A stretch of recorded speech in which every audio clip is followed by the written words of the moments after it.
السلام علیکم ناظرین کرام، شروع کرتی ہوں اللہ تعالیٰ کے بابرکت نام سے جو بڑا مہربان اور نہایت رحم والا ہے۔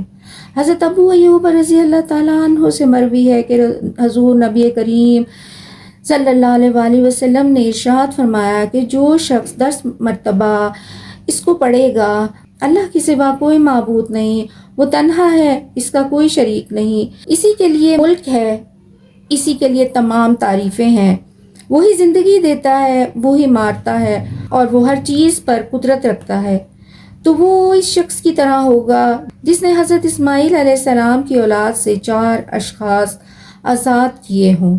حضرت ابو ہریرہ رضی اللہ تعالیٰ عنہ بیان کرتے ہیں کہ حضور کریم صلی اللہ علیہ وآلہ وسلم نے فرمایا، اپنے ایمان کی تجدید کرتے رہا کرو۔ پوچھا گیا، یا رسول اللہ، ایمان کی تجدید کس طرح کریں؟ ارشاد فرمایا کہ لا الہ الا اللہ کو کثرت سے پڑھتے رہا کرو۔